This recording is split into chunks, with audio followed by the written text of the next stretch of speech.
Thomas the Tank Engine wouldn't stop being a nuisance. Night after night, he kept the other engines awake. "I'm tired of pushing coaches. I want to see the world." The other engines didn't take much notice, for Thomas was a little engine with a long tongue.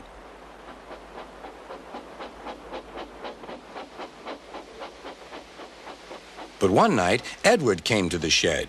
He was a kind little engine and felt sorry for Thomas. "I've got some freight cars to take home tomorrow. If you take them instead of me, I'll push coaches in the yard." "Thank you," said Thomas. "That will be nice." Next morning, Edward and Thomas asked their drivers, and when they said yes, Thomas ran off happily to find freight cars.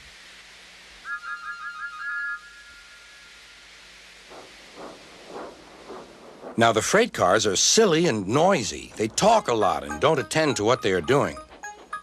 And I'm sorry to say, they play tricks on an engine who is not used to them. Edward knew all about the freight cars. He warned Thomas to be careful, but Thomas was too excited to listen.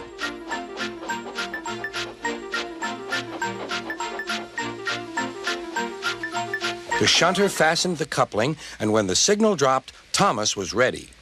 The conductor blew his whistle. "Beep, beep," answered Thomas and started off. But the freight cars weren't ready. "Oh, oh," they screamed. "Wait, Thomas, wait." But Thomas wouldn't wait. Come on, he puffed. "All right, don't fuss. All right, don't fuss," grumbled the cars.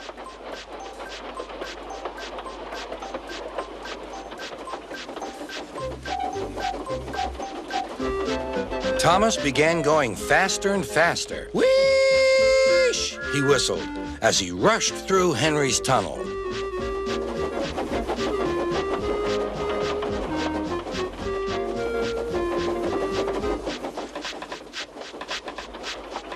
"Hurry, hurry," called Thomas.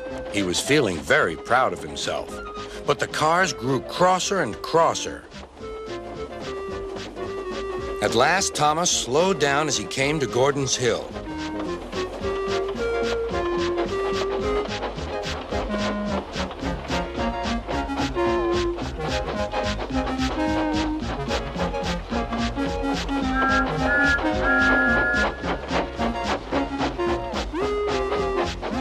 "Steady now, steady," warned the driver as they reached the top. He began to put on the brakes. We're stopping," called Thomas.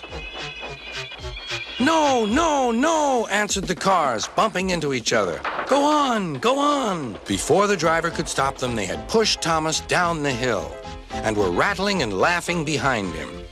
Poor Thomas tried hard to stop them from making him go too fast. Stop pushing, he hissed. But the cars took no notice. Go on, they giggled in their silly way. "There's the station. Oh dear, what shall I do?" cried Thomas. They rattled straight through and swerved into the goods yard. Thomas shut his eyes. "I must stop." When he opened his eyes, he saw he had stopped just in front of the buffers. There, watching him, was Sir Topham Hatt. "What are you doing here, Thomas?" he asked. "I've brought Edward's freight cars," Thomas answered.